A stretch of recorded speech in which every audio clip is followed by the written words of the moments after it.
கட்சி வளர்ச்சி பணிகள் குறித்து கட்சி நிர்வாகிகளுடன் அதிமுக பொதுச் செயலாளர் எடப்பாடி பழனிசாமி இன்று முதல் ஆலோசனை நடத்துகிறார்.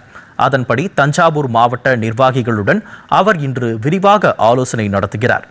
அதிமுகவில் இருந்து பலரும் விலகி தாவேக்காவில் இணைந்து வரும் நிலையில் இந்த ஆலோசனை கூட்டம் மிகவும் முக்கியத்துவம் வாய்ந்ததாக பார்க்கப்படுகிறது. தமிழகத்தில் நடந்து முடிந்த சட்டப்பேரவை தேர்தலில் முதல் முறையாக அதிமுக எதிர்க்கட்சி அந்தஸ்தை இழந்துள்ளது. 1 கோடி பேருக்கு மேல் அதிமுகவிற்கு வாக்களித்த நிலையில் அக்கட்சி 47 இடங்களில் வென்றது. இது மோசமான தோல்வி இல்லை என்றாலும் 2019 முதல் தொடர் தோல்வியை அதிமுக சந்தித்து வருகிறது.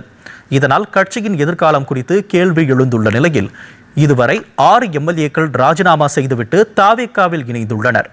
இதேபோல் முன்னாள் அமைச்சர்கள் மற்றும் நிர்வாகிகள் அதிமுகவில் இருந்து விலகி தாவேக்காவில் இணைந்து வருகிறார்கள். இந்த சூழலில் கட்சி வளர்ச்சி பணிகள் குறித்து நிர்வாகிகளுடன் எடப்பாடி பழனிசாமி ஆலோசனை நடத்த தொடங்கியுள்ளது குறிப்பிடத்தக்கது.